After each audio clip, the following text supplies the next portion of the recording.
Welcome back to the workbench. Today we're going to take a little bit of detour and work on this 1991 Chevy Camaro. When we picked this up, it had a load of problems. It wasn't running. The previous owner had done a lot of work under the hood and really screwed things up. The throttle body on it was completely seized up. You can't even open the throttle on it. Lots of the wires were cut and wire tied back together. There was house wiring under the hood. It was just a disaster. So what we've decided to do is tear out the entire ECM, so the control module, the computer, tear out all of the throttle body, fuel injection, all of that stuff. What we're going to do is we're going to move to a carburetor. So we purchased an intake manifold for it. We already had a Carter carburetor that we're going to put on it. Picked up a used HEI small block Chevy distributor to drop into it. So some of those things. HEI is a single wire. Carburetors are real easy.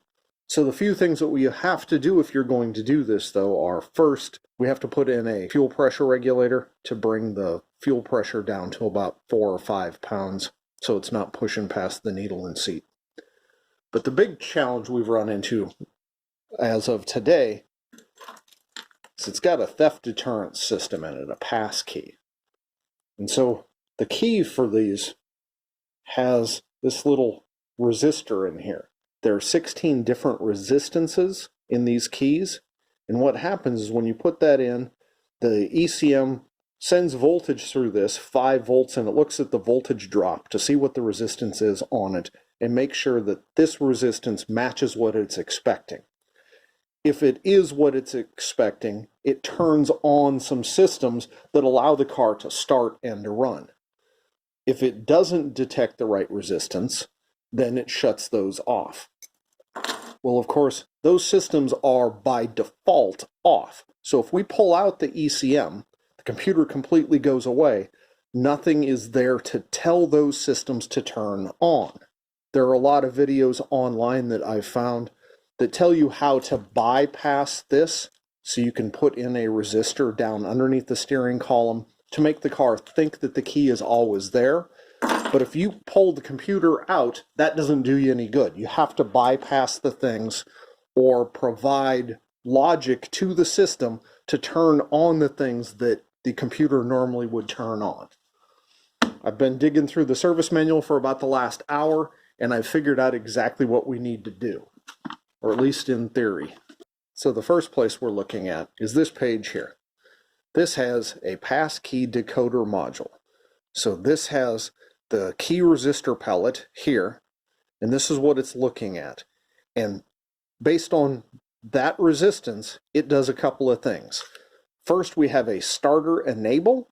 So if it's correct, it enables your starter, meaning if it's wrong, so if we remove all of this crap, the starter enable will be off, so you can't use the starter. It also has a security indicator. This just turns on a lamp on your dash that says the security system is on. We don't care about that. We come over, it also has a cranking and fuel enable. Not too concerned about cranking because that is, again, going to be part of the computer for its timing and all of that. We're replacing that with an HEI, but fuel enable is important. Without that, we don't have fuel. So we have two things that we have to try to figure out. We have to figure out this starter enable, and we need to figure out the fuel enable. So you can see how this one works. We've got our ignition here. We have our starter down here. What happens when you have the ECM and everything working, the signal from the key says, oh yeah, go ahead and close this. That energizes this coil, which closes this contact, which means that when you turn the key to start, electricity flows through and all the way down. Without this, what we're going to do is we're just going to disconnect or cut both of these wires. So black and yellow going to the under the hood, and it doesn't matter. And so we've got this yellow wire that's coming over we're going to tie it to the tan and white wire. So this is a yellow wire that should be coming down from the key, so down the steering column. And then this is a tan and white wire that's going to the starter. So basically we just tie this one to this one. We can cut this, disconnect this. It actually doesn't matter because we're going to pull this out so it won't be connected to anything anyway. But really just connect those two. That relay is right here. So this is the driver's side door. There's a little compartment right down here, it looks like, that holds this relay. So you can pull that relay out and either jumper it inside the connector or just cut the wires directly. Here is the fuel system. We have the ECM here is energizing the fuel pump relay control. So we have a fuel pump relay.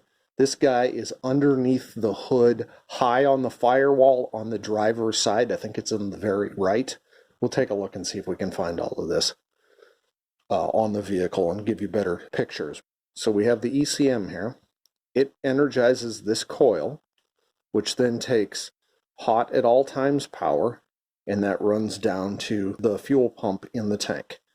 Now, if we look at this note here, it says it energizes this relay for 2 seconds when you turn the key to run, and then continues energizing as long as there are ignition pulses. So when we turn it to run, we get a 2-second pulse that primes it, and then when we start the vehicle, as long as the engine is turning and the distributor is giving it pulses, it will keep this closed. We're not going to have this because we're pulling out the ECM, so this coil will never close. We need to get power to here.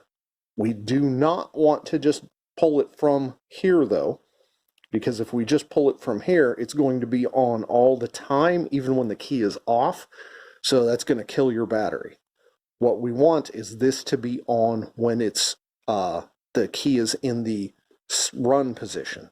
So we need to find a wire underneath the hood that is on when the key is on, off when the key is off, and connect it to this gray wire that's coming out of the fuel pump relay.